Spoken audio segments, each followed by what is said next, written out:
let's talk fourth number one seed. Jerry Palm, our colleague, says it's still Tennessee after the Vols lost their regular season finale at home to Kentucky. I would personally go with North Carolina as the fourth number one seed right now, but it's close. Where would you go? All right, let's talk resumes here, and then let's talk the games a little bit before we get out of this break to the next block here. So resumes, and I'm going to bring in Arizona as well, even though it's no longer in the conversation. But if you were unaware, I think Arizona is a part of the conversation. I don't think Arizona has a chance at the one seed anymore. So here's why. I think it's gone because it has losses on the resume. Arizona took a loss at USC over the weekend, and in doing so, it's now lost to Stanford, not going to the tournament, Oregon State not going to the tournament, USC not going to the tournament, got swept by Wazoo, and it's the only team with a quad 3 loss, and it is 11th. It's all the way down at 11 in strength of record, which will be looked at in the committee room. Tennessee and Carolina aren't that far down. Now, if Arizona won the Pac-12 tournament, and then unlikely as it is, you saw Tennessee and UNC both lose their first league tournament games, I'd be open to have the conversation. I won't say 0% GP. I just don't think it is a 3-team race anymore. I think it might be a 2-team. That's my thought on Zona. So you know what? Before I give you the resume stuff with Carolina and Tennessee, this should still be a 3-team race for that final 1 seed? I actually think it's more than 3 for that final 1 seed, but I would have Arizona on the list. They're 14-6 in the first 2 quadrants. I think of all the teams, whether it's 2, 3, or 6, however many teams we're looking at for the fourth number 1 seed, I don't think anybody's going to be better than 14-6 in the first 2 quadrants. They have 8 quadrant 1 wins. That is more, or that nobody in contention for the fourth number 1 seed has more than that right now, except for Baylor. Baylor has 9, if we're even still considering Baylor a part of this, and that's a stretch, but I think you have to. The problem for Arizona is exactly what you said. They've got 4 losses outside of quadrant 1, including the quadrant 3 loss to Oregon State. Most of these other teams that are in contention for the fourth number 1, like Iowa State, has 1 loss outside of quadrant 1. Marquette, 1 loss outside of quadrant 1. Baylor, only 1 loss outside of quadrant 1.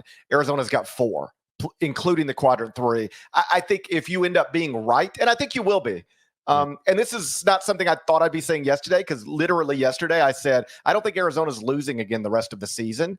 And I think these other teams probably will, the Tennessees, the Iowa States. Right. And I think Arizona's going to be the fourth number 1 seed. Then they just, they mess that up. Lose to USC.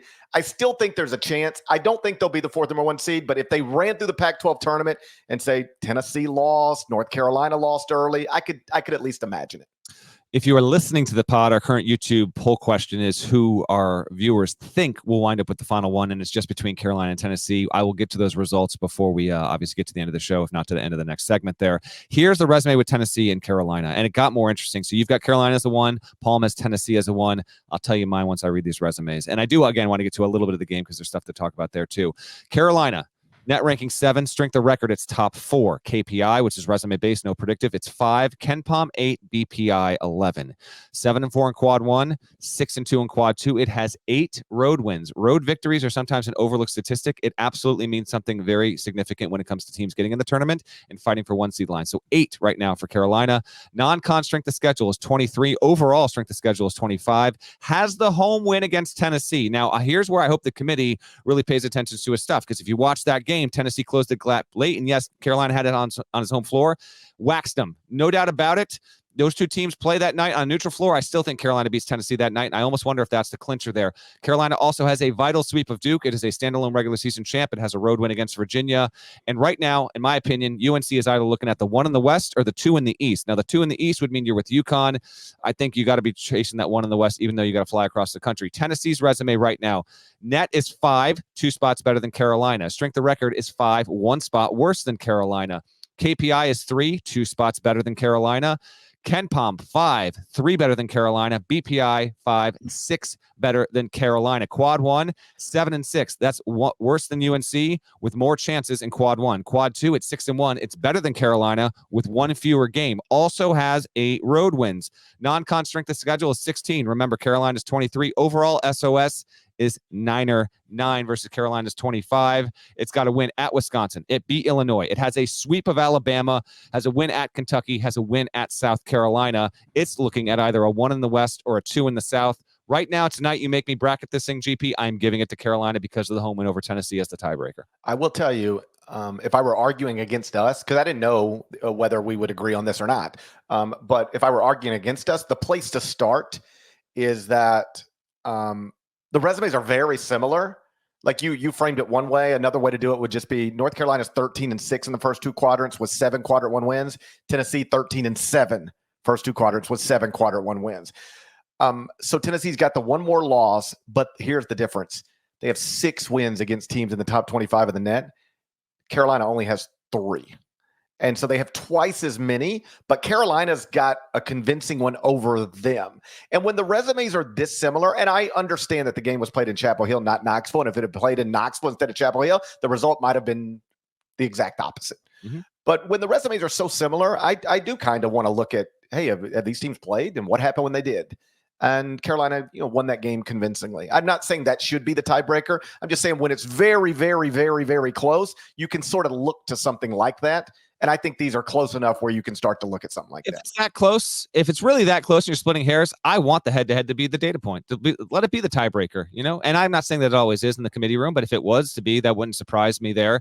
You can very much make the case Tennessee should still be on the one line. I would narrowly lean Carolina right now with what I just gave you there. And there will even be, for everything I laid out, I try and do it as streamlined as possible. Trust me, the discussion will actually be even more nuanced as it should be and more granular in the committee room if indeed we get to a situation where those teams kind of are going neck and neck there. I would put them pretty comfortably ahead of Arizona. I don't think I do think it's going to come down to what again, it will be more granular there, but the fact that it's going to have, you're going to get there, GP, and they're going to have more bad losses. They're going to have the only one probably with the Q3 on the board there. I just don't think it can overcome that. Overall, record-wise as well right now, what do we have here? So Carolina's at 6 losses. Arizona and Tennessee are both at 7, I think.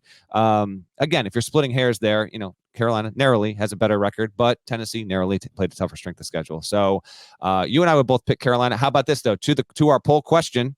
The poll question is, who wouldn't you have now? It's who do you think will get it? I think it'll be Tennessee. I think Tennessee will win this race. Give me UNC coming around the final bend right now, but I actually think Tennessee will play well in the SEC tournament, win out, and that it will be the 1 in the West, and you'll see Carolina be at the 2 in the East. Obviously, that could happen. I would still lean toward North Carolina, if only because I think it's easier to win the ACC tournament than it is the SEC tournament.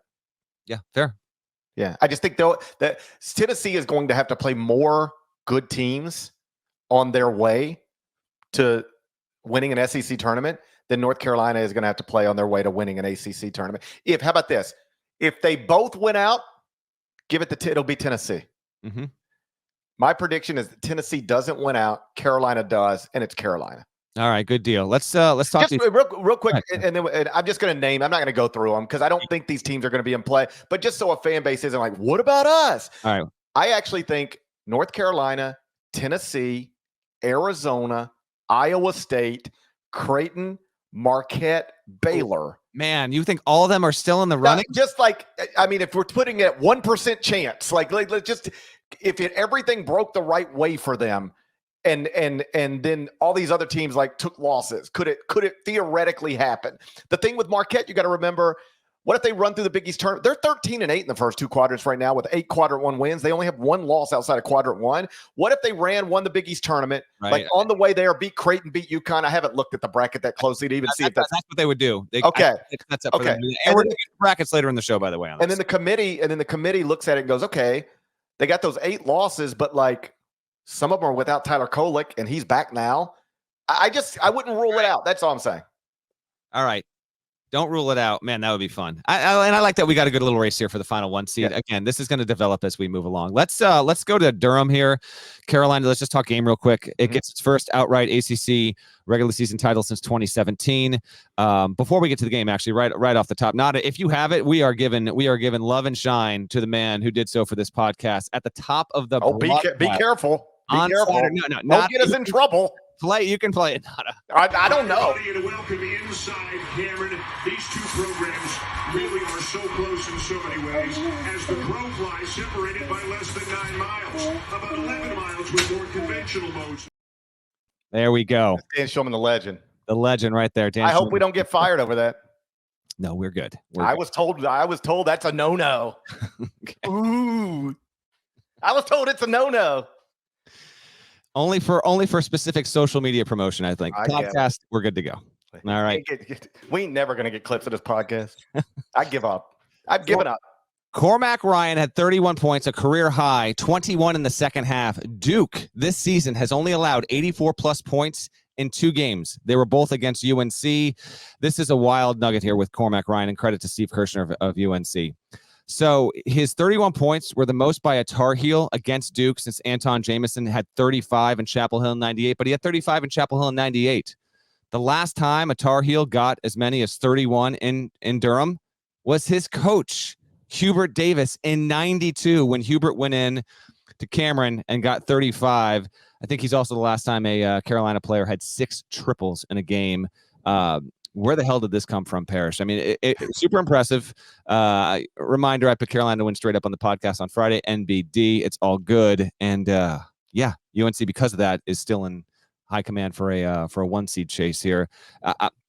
Defense and rebounding, and defense even with Duke scoring 79. I was super impressed by UNC, which did not come to mess around whatsoever. And somehow, some way, although I'm going to mention it right now, somehow, some way, we had a Duke tripping incident that did not take over the sport this weekend. Kyle Filipowski, apparently unknowingly, I know, take your sides, dig in, all good. Tripped up Harrison Ingram, and it was almost a moment. But that was like that 7th plot line in this game, which is kind of wild to think about. He hasn't really helped his reputation over the past couple of weeks. He is not. No. Like, I was willing to fight for him when it was like, yo, you might have just taken a first-round pick and broke his leg in a court storming. All right? But then you limp off like you can barely walk, and you got me going, you might have hurt this guy. I don't know, but you might have hurt this guy. Then he comes back next game, no problem. And then, he doesn't answer the questions immediately after the court storm very well. And then this thing, I mean, I guess I can't prove it wasn't an accident, but it didn't look like an accident to me. Did it look like an accident to you? No, it did not. No, it did not. But he said it was. He did say it I'm was. just starting to wonder if I can believe this guy, anything he says. He says he can't walk, and then he's windmill dunking 3 days later. He says he didn't mean to trip anybody, but sure as hell looks like he did. I'm starting to wonder if I can believe anything this guy says. I don't know if I trust him. Other than that, how was the play, Mrs. Lincoln? I don't know if I can trust him.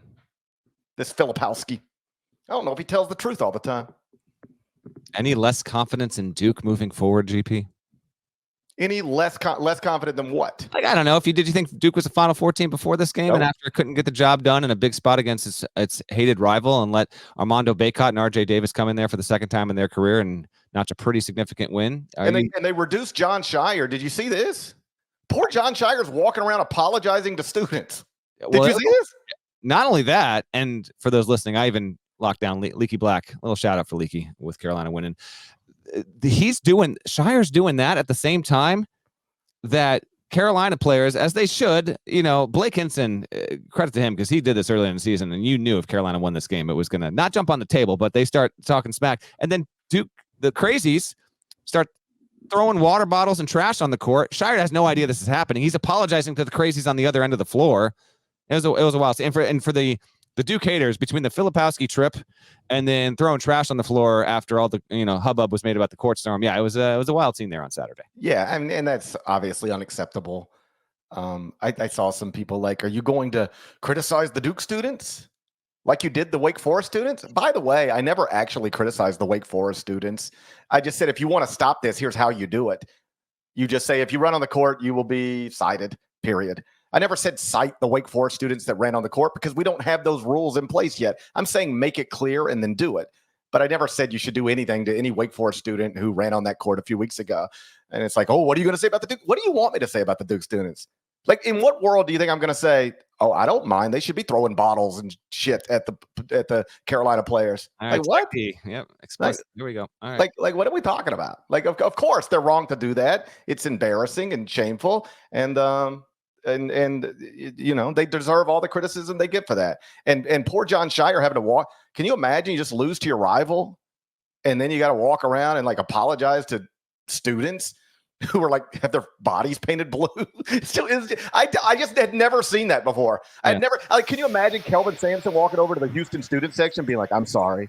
I'm sorry we lost this game to Kansas. I just never seen Well, that. I mean, the juxtaposition between Shire going over and kind of saying, like, I'm sorry, like, we're going to get better. Like, I understand this is unacceptable versus K 2 years ago, literally chastising the crowd saying, this is unacceptable. It's unacceptable. It's unacceptable. I love Duke. It's unacceptable. So that was also a crazy juxtaposition between the two. And yeah, it's a tough loss. No doubt about it. I mean, Shire, first season, they didn't lose a game at home. They win the ACC. Year two, they get beat by, they lose multiple games at home and lose to Carolina. They lose on a chance on winning the ACC regular season. Season's far from over, but if you want to be tapping the brakes on Duke a little bit because of this, I'd understand. Yeah, it's like what I said, I believe, within the past week. I'll never rule it out because they've got great players, and great players tend to do well in the NCAA tournament. But Duke has never cracked the great conversation, not one time this year. We've been talking about greatness, and like it's always Houston, Purdue, UConn, and then maybe it's North Carolina for a minute, and watch out, perhaps it's Kentucky for a minute, and oh wow, look at Iowa State, they ain't going away. Duke's never been a part of that conversation in any sort of real way. I mean, we're more than 4 months into this thing. That's true, and it's been a tier below. But you know what? You got Cooper Flag and just a loaded class coming next year, so a lot of those expectations will be heavy going, and we'll save that obviously for down the road.